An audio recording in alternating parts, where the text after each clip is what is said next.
Feliz ano novo a todos.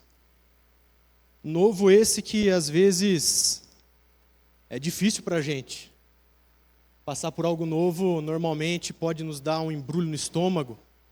As nossas necessidades fisiológicas vêm à tona. E passar pelo novo às vezes pode ser uma situação um pouco amedrontadora. Ano novo, esse que, traçando essa relação com o novo, às vezes pode fazer com que nós queiramos algo novo também para as nossas vidas no ano novo. Eu creio que muitos hoje em dia, quando vão passar pelo ano novo, viver algo novo, começam a fazer planos, planejar algumas coisas. Planos esses que invariavelmente mexem conosco e fazem com que nós busquemos aquilo para nós. Busquemos muitas vezes procurando pelas nossas próprias forças, pelo nosso trabalho pessoal, adquirir ou atingir esse novo para nós. Às vezes o novo para nós queremos atingir de uma forma até mesmo imediata. A gente busca os atalhos da vida. A gente busca atender às nossas necessidades de uma forma rápida, ligeira, da forma com que eu ou você podemos buscar pelos atalhos ou pelos caminhos mais fáceis. E trazendo para nós hoje, e principalmente eu que sou do ramo da administração, sou formado em administração de empresas pelo Mackenzie, algo que ficou muito evidente na minha formação pessoal, e isso já tem alguns anos, eu me formei em 2015, mas dois conceitos permearam de uma forma muito forte a minha formação acadêmica. O primeiro conceito se dá pelo nome de meritocracia. Isso se debruça no fato de que a gente precisa agir, a gente precisa se esforçar para que a gente consiga os nossos objetivos, as nossas metas, os nossos sonhos, o nosso novo. Isso pressupõe um empenho próprio, um trabalho pessoal que nos leva a alcançar as nossas grandes conquistas. Essa ideia é amplamente difundida no ramo da administração, principalmente em meio aos seus conceitos principais, em que nós alcançamos grandes coisas, metas desafiadoras e a autorrealização à medida em que fazemos por merecer pelos nossos próprios méritos. O que fica claro dentro dessa proposta é que nós obtemos como resultado todo o fruto do nosso labor, como se dependesse só de si mesmo, para que tudo desse certo, para que o mundo esteja às nossas mãos. Em contrapartida, é interessante porque persiste uma outra visão e outro conceito, que é a ideia de imediatismo. A partir do momento em que nós temos uma necessidade, uma demanda para ser atendida ou suprida, a gente passa a buscar o caminho mais rápido, mais direto, que satisfará todas as nossas necessidades urgentes.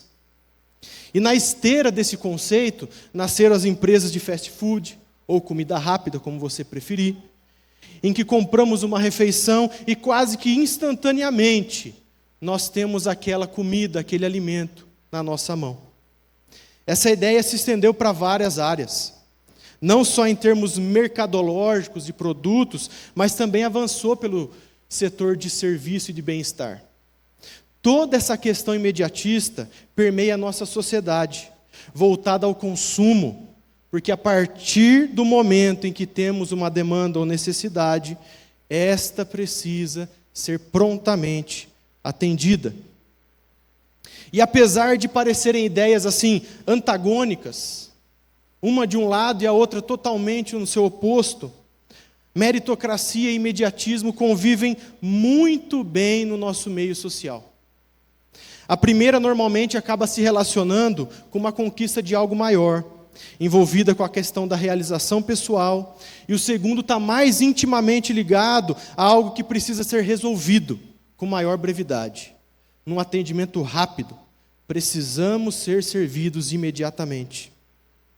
Esses dois conceitos, de mérito por esforço próprio e do atendimento da minha demanda urgente, também adentraram o meio religioso.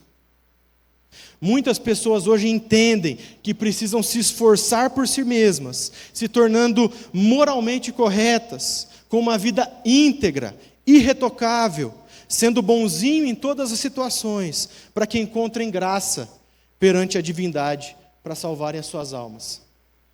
Ao mesmo tempo, entendem a necessidade de serem atendidas com urgência nas suas demandas pessoais por intermédio da igreja.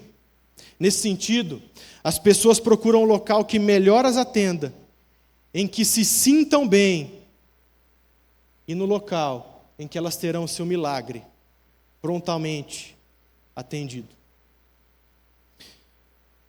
Há um texto no Evangelho de João que eu percebo que essas duas questões estão envolvidas. Então, eu convido você a abrir a sua Bíblia ou ligar o seu smartphone para acompanhar a leitura do Evangelho de João, capítulo número 3, dos versículos de 1 a 15. E o desafio que fica para mim, para você, é que durante essa semana a gente leia, releia e se debruce sobre esse texto da palavra de Deus, que diz assim: havia um fariseu chamado Nicodemos, uma autoridade entre os judeus.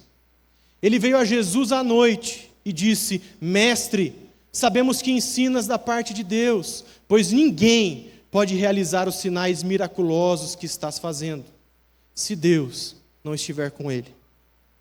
Em resposta, Jesus declarou: digo-lhe a verdade, ninguém pode ver o reino de Deus, se não nascer de novo. Perguntou Nicodemos: como alguém pode nascer sendo velho? É claro que não pode entrar pela segunda vez no ventre da sua mãe e renascer. Respondeu Jesus: digo-lhe a verdade, ninguém pode entrar no reino de Deus se não nascer da água e do Espírito. O que nasce da carne é carne, mas o que nasce do Espírito é Espírito. Não se surpreenda pelo fato de eu ter dito: é necessário que vocês nasçam de novo. O vento sopra onde quer, você o escuta, mas não pode dizer de onde vem, nem para onde vai. Assim acontece com todos os nascidos do Espírito. Perguntou Nicodemos: como pode ser isso? Disse Jesus: você é mestre em Israel e não entende essas coisas? Asseguro-lhe que nós falamos do que conhecemos e testemunhamos do que vimos, mas mesmo assim vocês não aceitam o nosso testemunho. Eu lhes falei de coisas terrenas e vocês não creram. Como crerão se lhes falar de coisas celestiais? Ninguém jamais subiu ao céu, a não ser aquele que veio do céu, o Filho do Homem. Da mesma forma como Moisés levantou a serpente no deserto, assim também é necessário que o Filho do Homem seja levantado, para que todo que nele crer tenha a vida eterna. João, ele escreve o seu evangelho para um público geral, tanto gentios quanto judeus. Ele traz um enfoque mais aos discursos de Jesus do que às narrativas e aos acontecimentos. A sua intenção era evidenciar que Jesus era o Filho eterno do Pai, enviado ao mundo para a salvação, que Ele era Deus e que todo o que cresce nele herdaria a vida eterna. Nos capítulos de 1 a 12, nós podemos ver que o propósito de João é apresentar o ministério público de Jesus, sendo que ele aborda o período dos 3 anos do ministério de Cristo. O Evangelho de João, ele é de certa forma peculiar, porque ele traz algumas passagens que os outros 3 evangelhos sinóticos não trazem. E a conversa com Nicodemos, a qual nós acabamos de ler, é uma dessas passagens. O texto, se você observar na leitura um pouquinho anterior dele, está intimamente ligada com o final do capítulo 2, os versículos 23 a 25, que João nos relata que muitos em Jerusalém viram os sinais milagrosos que Jesus Cristo fazia. E por conta disso creram nele. Mas João, ao mesmo tempo, nos informa que Jesus conhece o homem e sabe qual é a natureza humana. Ou seja, Jesus Cristo sabe o que há no homem. Esse relato de João nos deixa claro que a crença daqueles homens que acompanharam os milagres de Jesus é superficial. Era baseado em algo que ele estava fazendo, era baseado nas demandas que estavam sendo atendidas. Ou seja, Jesus estava fazendo sinais e maravilhas, como uma resposta imediata a algumas demandas, necessidades. Estavam sendo atendidas através da ação de Jesus, mas de igual forma, nós podemos entender que apesar de não ser uma pergunta direta de Nicodemos a Jesus, a demanda de Nicodemos com relação a Jesus era saber o que ele tinha que fazer, o que era necessário para que ele alcançasse vida eterna, ou seja, o reino de Deus. Ele não havia feito uma pergunta, a gente pode observar na leitura, mas Jesus, sendo Deus, sabia qual era a demanda, sabia o que Nicodemos desejava saber. Essa resposta nos faz aludir ao diálogo que Jesus tem com o jovem rico, que está presente nos outros 3 evangelhos. O jovem pergunta para Jesus: o que é necessário, mestre, para que eu herde a vida eterna? Ou seja, o que era necessário para que ele fizesse por esforço próprio, pelas suas próprias forças, fruto do seu labor, para que merecesse alcançar essa realização de vida eterna. Jesus é enfático na resposta. Ele chama a atenção ao fato de que Nicodemos precisaria nascer de novo. Porém, não seria algo superficial, como uma resolução de uma necessidade imediata. E não seria também fruto do seu empenho, do seu labor pessoal. E a partir desse momento, Jesus começa a dar alguns ensinamentos para Nicodemos, e o primeiro deles, a gente já observa, que o novo nascimento é uma ação do próprio Deus. Versículo 3 nos fala, em resposta Jesus declara: digo-lhe a verdade, ninguém pode ver o reino de Deus se não nascer de novo. A palavra original aqui utilizada pelo evangelista João para o termo nascer de novo gera uma dupla possibilidade de interpretação. A primeira é referente a algo totalmente novo, uma nova vida não mais como a anterior, mas uma renovação radical do ser. Uma segunda interpretação é referente a nascer de cima, ser gerado ou nascido de cima, ou seja, nascer do alto, do próprio Deus. O que nos é evidenciado por Jesus é que o ser humano precisa ser nascido de novo. E isso só acontece quando formos gerados de cima do próprio Deus.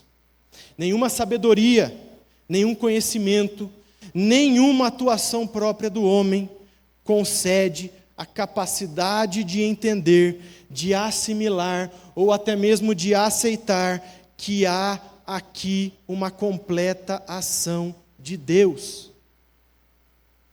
Nossa condição de pecado nos leva a querer autonomia. Ela nos leva a uma imediata satisfação das nossas necessidades. Desde praticamente a nossa origem, quando esse estado, devido ao nosso próprio erro, passou a permear a natureza humana, nós buscamos ser responsáveis pelas nossas próprias realizações, a nossa própria salvação, devido à nossa falsa premissa de que temos a capacidade autônoma de nos esforçar para que consigamos a graça divina, fruto do nosso labor pessoal. Também é exemplo de Nicodemos, quando nós nos deparamos com atos milagrosos, nós podemos pressupor que a nossa demanda será facilmente atendida. Porém, assim podemos ser levados a crer de uma forma muito superficial. Nada do que a gente faça por nós mesmos nos fará alcançar o novo nascimento. Podemos achar que fazendo atos de caridade com os mais necessitados, levando comida para quem tem fome, água para quem tem sede, agasalho para quem sente frio, sendo uma boa pessoa perante o senso comum, vivendo de uma forma honesta perante a sociedade, de acordo com as leis que regem o local do qual nós fazemos parte, nós faremos o necessário com vistas à realização de sermos salvos da nossa condição de pecado. Mesmo nós, que já fazemos parte de uma igreja, a exemplo de Nicodemos, que era um religioso de sua época, podemos estar buscando um maior conhecimento teológico. A gente pode estar nos debruçando nas mais diversas literaturas voltadas à arte do sagrado. Nós podemos estar trabalhando arduamente na intenção de conhecermos cada vez mais a palavra de Deus, pensando que, de forma clara e óbvia, detemos o verdadeiro conhecimento a respeito de Deus e que temos totais condições de legislar sobre a forma como todos devem se portar ou se reverenciar a religião, achando, muitas vezes, nós que somos até mesmo mediadores do próprio Deus. O novo nascimento ele não significa que nós temos informações corretas, certas sobre Jesus. Não equivale a ter um cargo de liderança na igreja. Não é o fato de ser uma pessoa profundamente religiosa ou de ser realizador de milagres e maravilhas aos olhos humanos. Tudo isso não nos vale de nada se Deus não agir do alto nas nossas vidas, nos gerando de cima, nos tornando novas criaturas, nos fazendo viver de uma perspectiva totalmente nova.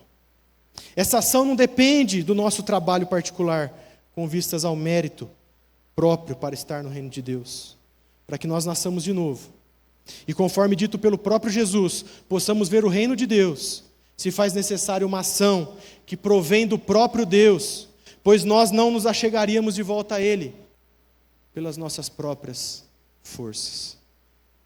Por nós mesmos, nós não nos voltaríamos ao Pai, porque a gente tem uma condição de pecado. Isso nos leva a buscar o atendimento imediato das nossas demandas urgentes. E uma vez que a nossa necessidade é atendida, a gente procura viver a nossa vida novamente, de acordo com a nossa vontade, de acordo com a nossa própria força. A gente cria uma fé superficial a partir disso, e que me leva a resolver os problemas pontuais, e não o meu problema maior, que é o pecado como estado. Apesar do primeiro ensino de Jesus, Nicodemos não compreende muito bem a questão, aparentemente. Ele acha que nascer de novo seria algo literal. Voltar ao ventre da mãe novamente e nascer de novo. Por isso Jesus passa para um segundo ensinamento. O novo nascimento, ele é implantado pela ação do Espírito Santo. Respondeu Jesus: digo-lhe a verdade, ninguém pode entrar no reino de Deus, se não nascer da água e do Espírito. O que nasce da carne é carne, mas o que nasce do Espírito é Espírito. Não se surpreenda pelo fato de eu ter dito, é necessário que nasçam de novo. O vento sopra onde quer, você o escuta, mas não pode dizer de onde vem, nem para onde vai. Assim acontece com todos os nascidos do Espírito. A gente observa que Jesus responde o segundo questionamento de Nicodemos, ensinando que o novo nascimento é também realizado pela ação do Espírito Santo. Ele repete que o homem não pode entrar no reino de Deus, se não nascer de novo, mas agora. Ele diz que o homem precisa nascer da água e do Espírito. Essas figuras eram figuras conhecidas de Nicodemos, como religioso da época.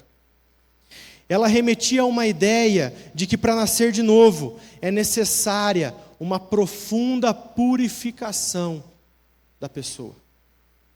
Devido à nossa condição pecaminosa, nós precisamos que todo o nosso ser seja purificado. O processo interno de purificação é realizado pelo Espírito Santo, porque conforme o próprio evangelista João, no capítulo 16, versículo 8, ele declara que o Espírito Santo nos convence do pecado, da justiça e do juízo.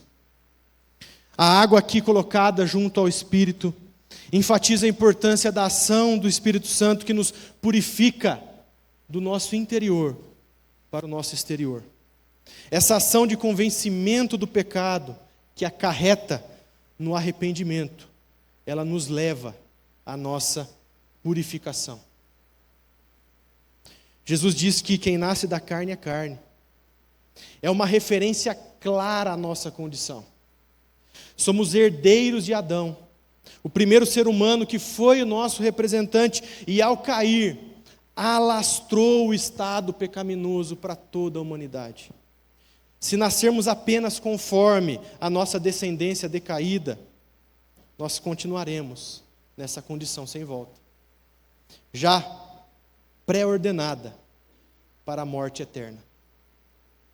O novo nascimento é uma purificação completa do ser, não apenas uma mudança moral de vida, passando a viver de acordo com as leis e os princípios religiosos, mas ela não é apenas uma nova forma de se vestir, de conformidade com as regras, com os padrões amplamente aceitos pela sua comunidade religiosa. Não é apenas passar a frequentar todas as atividades da igreja, os cultos, os estudos, as solenidades.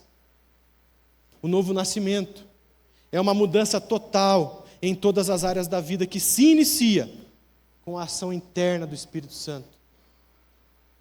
Ele nos convence dos nossos maus caminhos, da nossa condição de pecado. E Jesus afirma que a ação do Espírito Santo é misteriosa. Ele utiliza essa dupla interpretação, água e vento, agora vento aqui, que pode ser comparado ao vento que sopra por onde quer. Ninguém sabe de onde veio, ninguém sabe para onde vai. Entretanto, a pessoa escuta e reconhece o vento.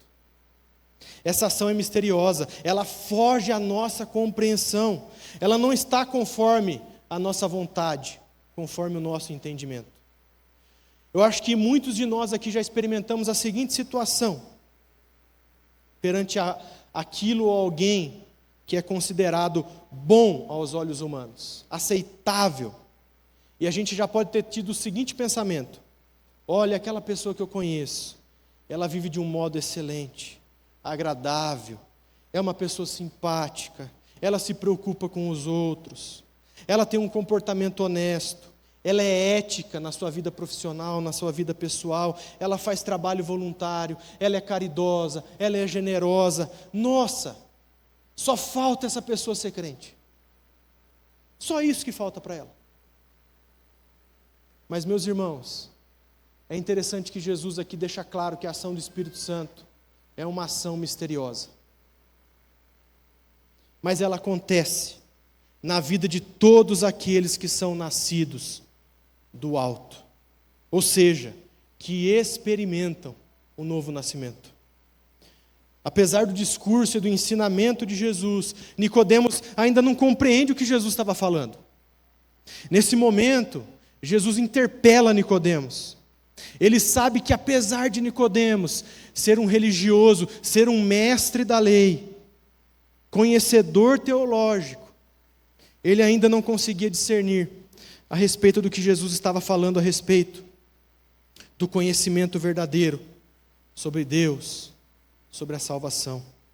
Mesmo sendo a respeito de coisas terrenas, ou seja, Jesus estava utilizando coisas aqui corriqueiras, que acontecem na terra dizem respeito à experiência do ser humano. Jesus disse para Nicodemos que estava apenas falando sobre o que havia visto e testemunhado, juntamente com os profetas, e mesmo assim, os religiosos estavam crendo, não estavam crendo, melhor dizendo, e ainda estavam arrastando Israel para o mesmo abismo que a sua liderança. O fato é que Nicodemos aparenta estar tentando obter de Jesus revelações extraordinárias, porque, afinal de contas, ele viu que Jesus é oriundo de Deus, desfruta de um diálogo teológico profundo, mas Jesus sempre esteve preocupado apenas conosco, de forma sincera, conforme somos. Ele sempre esteve preocupado em testemunhar sobre a nossa perdição e como nós temos necessidade de sermos resgatados, redimidos, salvos.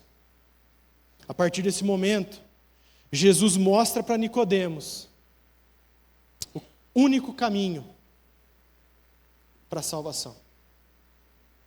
O novo nascimento, ele só é possível por causa do sacrifício de Jesus Cristo na cruz.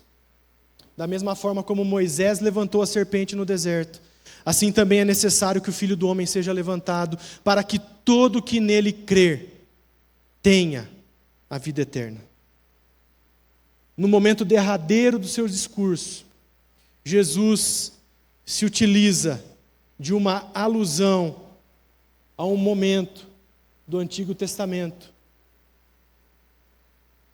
da vida do povo de Deus, que está relatado lá em Números capítulo 21, para evidenciar o único modo, o único caminho, a única pessoa através da qual poderíamos concretizar o novo nascimento. O texto ao qual é feita alusão por Jesus aqui, ele nos relata um momento em que Deus está castigando o pecado do povo de Israel. Como bons murmuradores que somos, e eles também eram, eles murmuraram, reclamaram a respeito da sua peregrinação no deserto. Nesse caso específico, eles tiveram que dar uma volta tremenda, porque não poderiam passar por um determinado território. E eles começam a reclamar. Deus começa a castigar o povo então. Ele envia cobras para picarem as pessoas, fazendo com que a morte física estivesse decretada sobre cada um que havia sido cometido pela picada das serpentes. Mas Deus manda Moisés confeccionar uma serpente de bronze, colocar ela num poste alto, em cima de um monte, para que todos que vissem aquela serpente de bronze na cruz, nesse poste, pudessem ser, assim, regenerados, ou seja, curados da picada da serpente e permanecessem vivos. Jesus continua informando que era necessário que o Filho do Homem, aquele que desceu do céu, o próprio Deus, fosse levantado, para que todo aquele que nele crer tenha vida eterna. Jesus faz uma clara referência à sua obra aqui. Ele, o Filho de Deus, precisava descer do céu, viver como um de nós, porém sem cometer nenhum pecado. Aquele que não foi picado pela sagaz serpente do jardim. Como cordeiro perfeito, ele precisaria se entregar, e assim fosse levantado no alto de um monte, numa cruz, para que todo aquele que olhasse para ele, cresce nele, pudesse não mais ser uma pré-ordenança de morte eterna, devido à picada da sagaz serpente do primeiro jardim.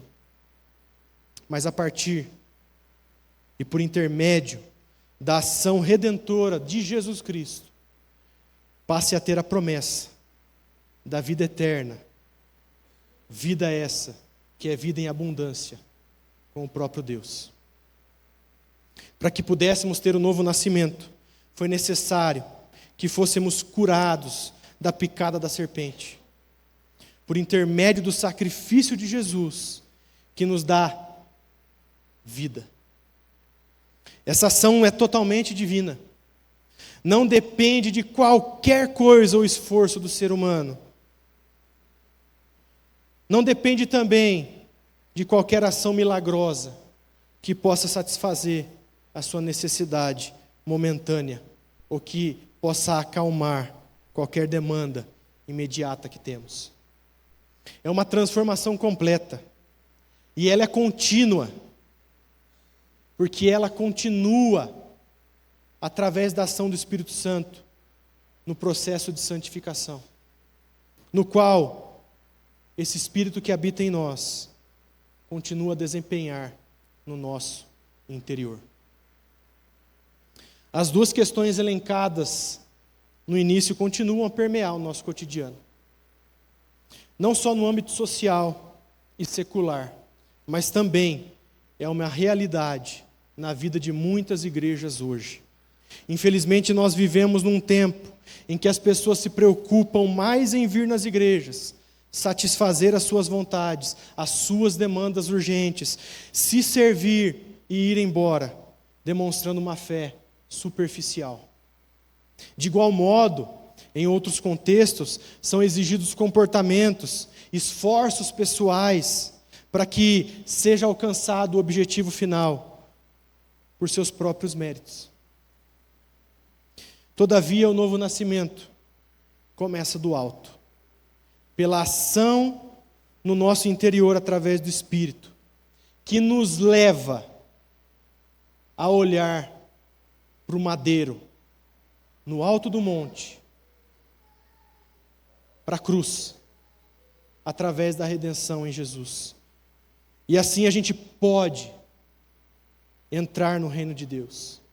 Uma vez que somos redimidos e tendo sido feitos habitantes de uma nova pátria, regidos por um novo governo, o qual é centrado no Rei Jesus, somos chamados a ser arautos desse Rei, mensageiros dele, pessoas que levam e que devem levar a mensagem de boas novas, a mensagem do Evangelho.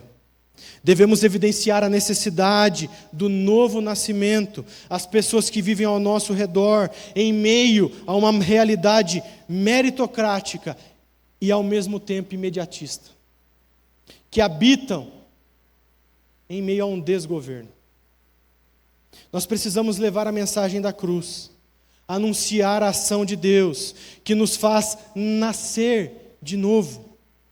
Uma vez que nós entramos no reino de Deus, não temos outra resposta a dar a essa dádiva, que não seja a pregação do novo nascimento e da mudança total, real, que nós temos em Deus, que nos resgata da nossa condição de pecado, do nosso estado contaminado pela picada da serpente, e a partir da cruz, nós passamos a ter vida e uma promessa de vida eterna e a garantia de adentrarmos no reino de Deus. Nós somos nascidos de novo. Nós precisamos pregar aos perdidos. Nós precisamos evidenciar a necessidade do novo nascimento. Deus, na sua infinita bondade, nos utiliza como instrumentos,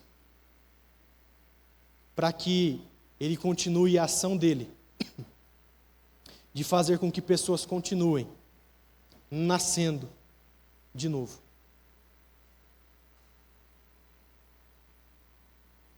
Para a gente concluir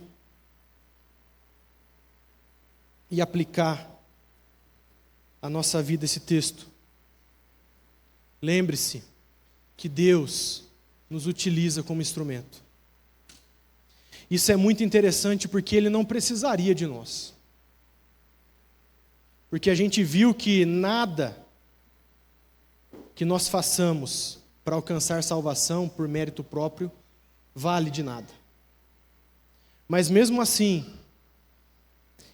Ele, agindo nas nossas vidas, nos deixa ser instrumentos nas mãos dEle, para que a ação dEle, de fazer com que pessoas continuem nascendo de novo, aconteça.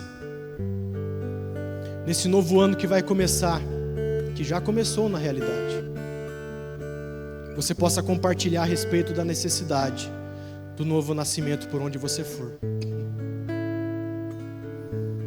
Também reflita se a sua vida está imersa nesses dois conceitos que eu levantei aqui, da meritocracia e do imediatismo.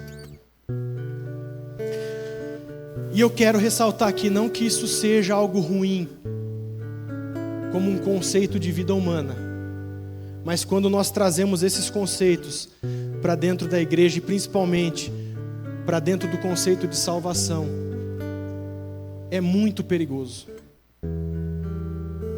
Porque a palavra de Deus, a exemplo do que João comenta no capítulo 3, nos ensina que a nossa salvação não depende dos nossos esforços e que ela não vai ser conseguida de uma forma talvez tão imediata como você imagine.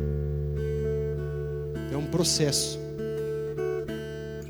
Lembre-se que viver assim pode nos distanciar do serviço. Se a gente vem à igreja só para ter uma demanda assistida de forma rápida, fácil, prática, ser servido e ir embora, isso faz com que nós não sirvamos no reino de Deus. Isso nos faz focar na nossa satisfação pessoal, não naquilo que somos chamados para fazer, que é proclamar o reino de Deus. Pense nisso. Eu convido você a fechar os seus olhos para termos um momento de oração, para que você se coloque diante de Deus, converse com Deus. Talvez esses conceitos tenham permeado demais a sua vida e tenham te afastado do serviço no reino.